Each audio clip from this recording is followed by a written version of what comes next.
Eto na yung ganap ng aming day 1. So, ituturo ko din sa inyo kung paano kami bumiyahe from Rambler Oasis Hotel. So, dahil day 1 pa lang to, nag-Kennedy Town muna kami and then Avenue of Stars sa gabi. Kung interesado kayo, just keep on watching. Dahil day 1 pa lang namin to, pagkarating talaga namin sa hotel from airport, natulog muna kami ng 2 hours para magkaroon kami ng energy. And then, pagkagising namin, ayan, dumiretso na kami sa aming kakainan. Kakain muna kami kasi nakakagutom na. Nag-decide muna kaming kumain malapit sa hotel. So, sa Cafe de Coral, walking distance lang yan sa Rambler Oasis Hotel, malapit sa Rambler Crest. So, ito yung in-order namin. Parang medyo same lang kami ng in-order. And nagpapalit-palit pala sila ng meal. So, last na nagpunta kasi ako dito, meron akong gustong balikan na kainin. Pero wala siya doon sa menu. 2 years ago pa nga yung last punta ko dito. So, baka nga wala na yung gusto kong kainin na yon. And iba-iba din sila ng menu dito. So, iba yung pang breakfast, iba yung pang lunch, iba yung pang dinner. And masarap naman yung in-order namin ngayon. Naubos naman namin yan. After namin kumain, diretso kami sa bus terminal kung nasaan yung bus 88F and bus 88G. So, malapit lang naman yun sa Rambler Crest. Pwede nyo naman i-Google Map. Walking distance lang naman siya sa Rambler Oasis Hotel. So, dahil pupunta kami ng Central kung saan nandun yung dingding tram papuntang Kennedy Town. So, sasakay muna kami dito sa bus 88F papuntang MTR ng Chingye Station. So, sa mga terminal pa lang ng bus na sasakyan nyo, picturean nyo na yung ganito para alam nyo yung mga ruta na dadaanan and kung saan kayo bababa. So, kami sa may Chingye Station kami bababa kung saan sasakay kami ng MTR.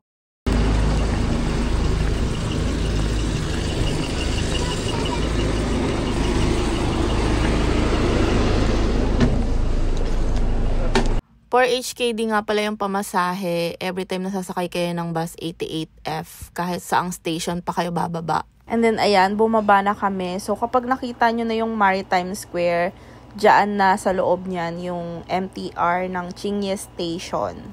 Pagpasok sa loob, ayan, makikita nyo yung escalator pataas. So syempre, aakyat tayo dyan. Pero dito sa may baba, may mga kainan dyan. So, if ever na gusto nyo munang kumain, pero since kumain na nga kami, diretso na talaga tayo sa MTR. So, pagkaakyat ng escalator, sa right side, dire-diretsohin nyo lang yon hanggang sa makarating kayo sa Chingye Station. Mas maganda rin pala kung meron kayong MTR mobile app. So, i-download nyo lang yan. Sa app na yan, nandun na yung mapa ng kanilang MTR system. Madali lang naman siyang intindihin. Medyo nakakalito lang talaga sa simula. Pero magigets nyo din yan. Actually, from Chingye Station, sakay lang kayo ng Orange Line. And yung pinakadulong station, which is yung Hong Kong, yun na yung Central. So, bababa na lang kayo doon, maglalakad kayo papunta kung saan yung dingding tram going to Kennedy Town. So, pagkatap nyo ng octopus card, akyat lang kayo ng escalator ng isang beses and then sa may right side, doon na kayo sasakay. So, sabi ko nga sa inyo, Orange Line lang yung sakyan nyo, pwede na. Going to Hong Kong, Central na yan.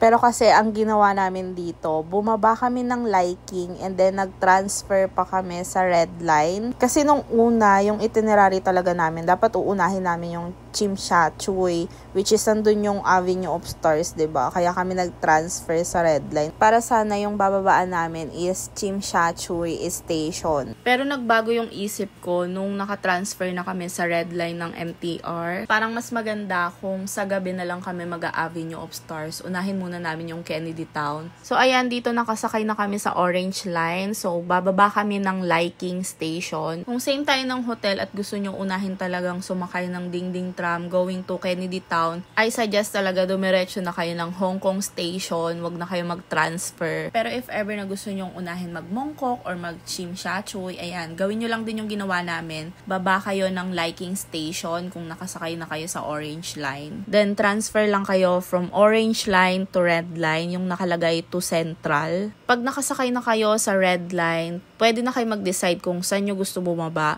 Kung gusto mo mag-Mongkok muna, or sa Tsim Sha Tsui kayo bumaba kung nasan yung Avenue of Stars, Hong Kong Cultural Center, Clock Tower, and K11 Mall. Basta nandyan yung mga yan. So kami, ang plano talaga, dapat Chimchachoy kami bababa. Pero nagbago yung isip ko. Sabi ko, sa gabi na lang kami mag-a-Avenue of Stars. Uunahin muna namin sumakay ng Dingding Tram going to Kennedy Town.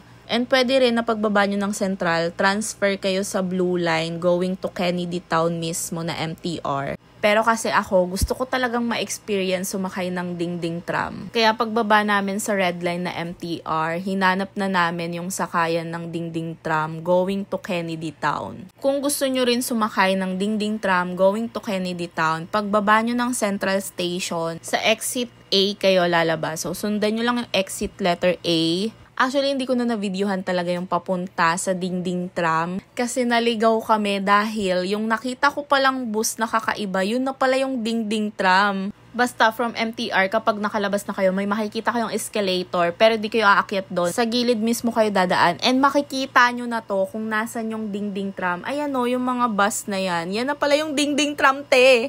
Amaze na amaze pa ako. Tapos sabi ko, parang gusto ko rin sumakay sa ganyan. San kaya papunta yan? Pero tignan nyo naman sa video, lumagpas-lagpas pa talaga kami kasi hinahanap talaga namin yan. At nakakaloka siguro dahil sa kulang na rin sa tulog talaga kung san-san pa kami napadpad te. Pero yan lang pala yung hinahanap namin. Nakailang ikot-ikot ata kami bago namin nalaman na yun na pala yung Dingding Tram. So tatawid lang sa kabilang side and hihintayin nyo yung may nakalagay na Kennedy Town na Dingding Tram. Pag sakay nyo ng Dingding Tram, hindi nyo muna itatap yung octopus card. So, pagbaba pa siya itatap, okay? Mas maganda sa taas kayo umupo and sa harapan mismo para mas enjoy nyo yung view. And ito talaga yung dahilan kung bakit gusto kong sumakay ng Dingding Tram going to Kennedy Town. Pagbaba namin ng Kennedy Town, naglakad lang kami hanggang seaside. Tapos, nagpicture-picture lang kami doon kasi ang ganda rin ng view. After namin magpicture-picture, naghanap kami ng kakainan nito at pwede naming tambayan. Tapos, habang naglalakad-lakad kami, nakita namin tong N+ Burger. So, katabi niya lang yung Percent Arabica, yung coffee shop na aesthetic. Sobrang nice and accommodating ng mga staff nila dito. Hindi talaga sila nagsungit kahit nakailang beses kaming request ng tubig dahil nga uhaw na uhaw kami. Na-enjoy namin yung pagtambay dito. Tapos, ang sarap pa ng mga in-order namin. Yung drinks, yung burger, pati yung fries.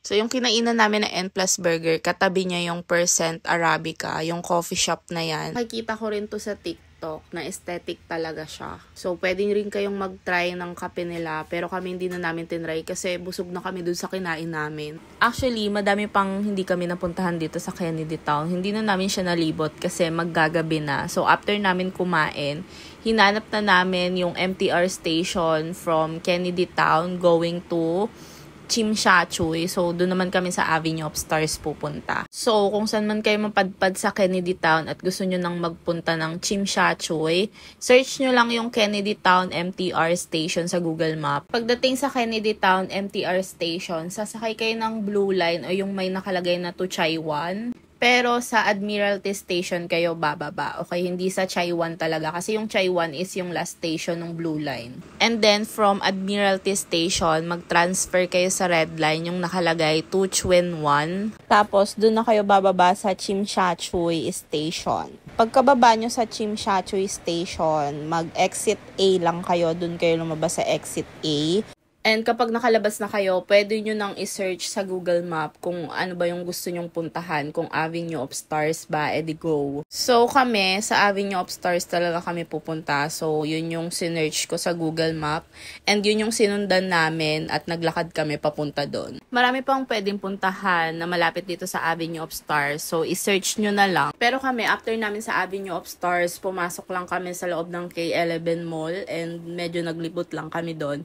Tapos, nag-decide na kaming umuwi pabalik sa aming hotel. Pabalik naman sa Rambler Oasis Hotel, sasakay lang kayo ng Red Line. Mula Chimchachoy, bababa kayo ng Liking Station. From Liking Station, transfer naman kayo sa Orange Line and then baba kayo sa Chingye Station. And then, from Chingye Station, lakad lang kayo papuntang Maritime Square and then dun kayo lumabas kung saan kayo bumaba kanina sa kayong 88F na bus. Kasi yun din yung sasakyan nyo pabalik ng Rambler, yung bus 88F hanggang Rambler Crest na to. So maglakad na lang kayo from there hanggang Rambler Oasis Hotel. Pero kami pagbaba namin ng Rambler Crest, pinuntahan muna namin yung pinakamalapit na 7-Eleven. Sa tapat lang to ng Cafe de Coral. At dito na nga nagtatapos ang aming day 1 vlog. So, sa day 2 vlog naman, ituturo ko sa inyo paano magpunta ng Macau from Rambler Oasis Hotel. Kapag ang pipiliin nyo papunta doon is by bus. So, pwede kasing ferry, pero kami by bus kami dahil mas mura yon. So, ayun lang. Thank you for watching. Bye-bye!